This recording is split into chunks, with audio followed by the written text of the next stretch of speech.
So I had a conversation with my mom and her friend. Her friend's really into Christianity and stuff, and I've been going back and forth here lately. And I drove by the stop sign after I just had that conversation with them. I saw y'all sign with free crosses, and something just kind of told me I needed to stop and talk to you guys.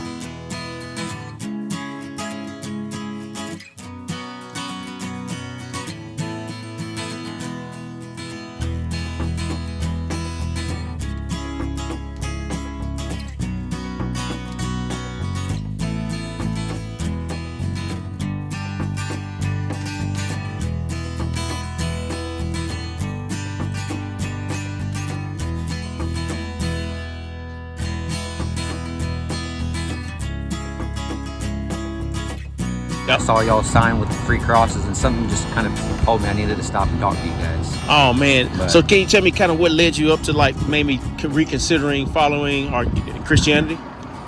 What was your life? What was been going on? And drugs. Okay. A few years ago, I was struggling with suicide and stuff like that. Yeah, man. I was going through this thing for a couple years with this whole suicidal thing where I was crying every day, just self-loathing, crying, just negative stuff. Yeah, bro. Yeah, brother. And then I finally got over that, but the way I got over it was I just kind of shut off my emotions. I shut everything down. I see what you mean. Like every time something would make me a little whatever, I just shut it down. You just shut it down, you know, so you won't feel the pain from it. I wouldn't feel it, you know. Yeah, and it worked. Yeah, but but you don't want to go through life emotionless. Exactly. Yeah.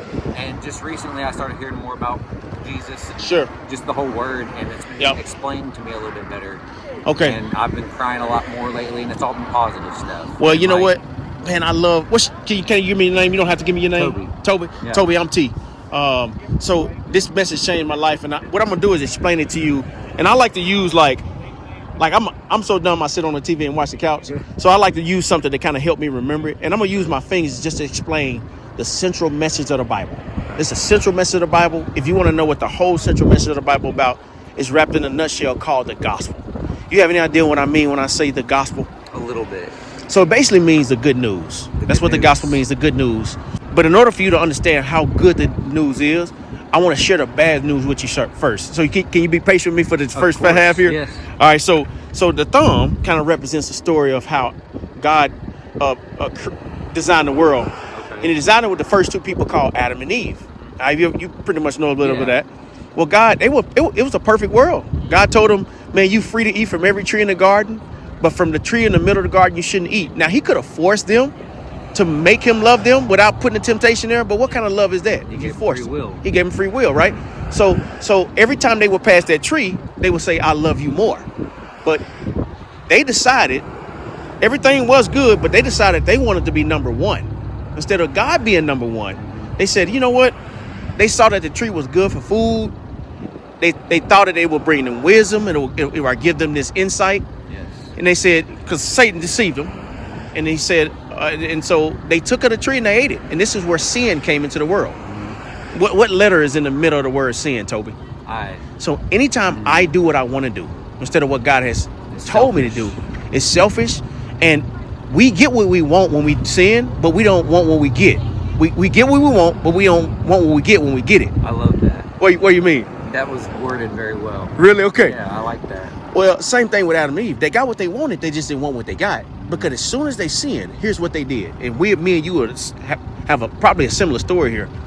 As soon as they sinned, their eyes became open and they knew that they were naked. Shame came into there. So they had to start covering up their shame by sewing fig leaves together. They started running and hiding from God for the first time. It was perfect. Everything was good. And then they tried to cover it up. Well, 2,000 years later, this is what we try to do when we feel that shame. We try to use like relationships, like getting involved in some type of relationship. I stand on this side so you don't have to block yourself. We get involved in like trying to use other people to find our identity in. We use a thing called runs to try to mine was pornography and sports. It numbed my pain inside. I just didn't want to feel. Yep. Right? So we use relationships, we use runs, we use riches, we pursue like financial gain. We think that's gonna get us happy. And it is for a second. It's temporary. It's very temporary, and then you either want more or you don't have enough, and then we use religion. Sometimes we even use religion like trying to like go through these different hoops to try to make ourselves right with God. That's what Adam and Eve did.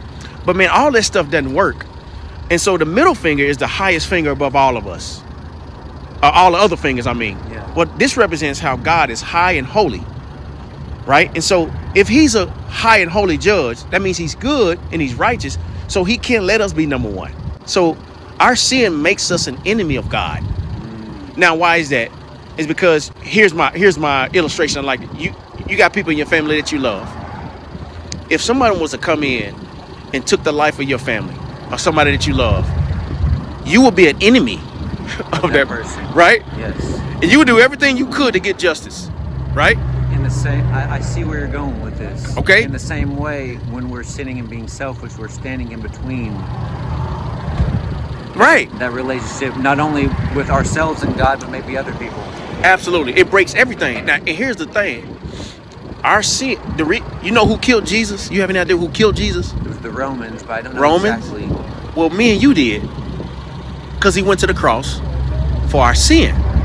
So that immediately makes you an enemy of God, because your sin is what put his son on the cross. Just like that enemy that killed somebody that you love will make you an enemy. You'll do everything you can to seek justice.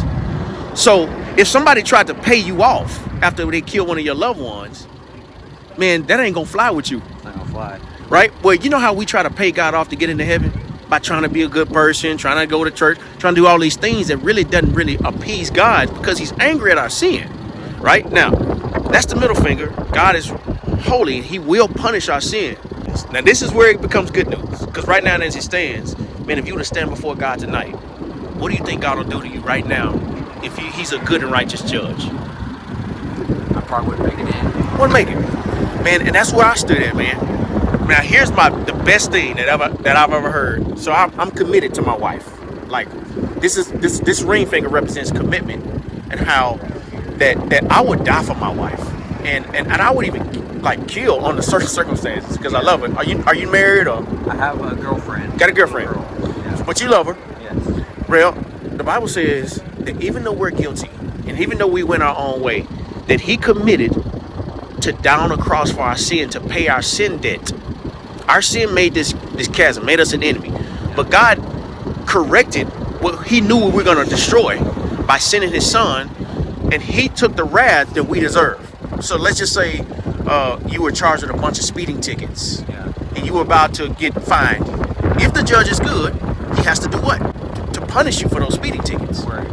But if somebody came in and paid your speeding fine, the judge can legally let you walk free. Yeah. Well, when God sent his son, Jesus, he committed himself. He paid your fine. He paid the fine in full. Now God don't have to punish you because he punished his son instead. So now he can let you go because of the death and resurrection of Jesus. The pinky finger represents how you must just humble yourself and acknowledge that, man, I need this. I feel the weight of this, and I don't want to stand before God guilty. I want my sins completely forgiven. And if you would accept what Jesus did on the cross, humble yourself and just tell God, I'm ready to follow you. He'll wipe the debt clean, and you can legally walk into heaven because Jesus paid the fine with his life's blood. And it's not, he didn't pay it because you're good and I'm good. He paid it because he's good and he's rich in mercy. Yeah. Man, when I heard that message, man, my life ain't been the same since, man. Man, What you thinking? I liked the finger analogy, man. And when you got to that pinky, that's where I'm at right now, man. 'Cause I before all of this, before I got into the drugs and everything that was going on, Right. I was actually in a Christian band. It was a Christian metal band, and I was saved, and Okay. I felt that love, but I think I fell out of it because I didn't know all of the whole story. I didn't know the good news. I didn't know all this stuff. I know what I felt, and I know what I felt when I got saved, but I didn't know the whole story. You know what I mean? So I fell into other things. Right. And Right. And he's just been slowly leading me back. You know? Man. And like that pinky, when you got to that pinky, that's where Yeah. I'm at. Just finding that. I'm trying to figure out how to accept it and Yeah, man. let go. Well, here's what I'll tell you. Let me show a quick Bible verse with you real quick.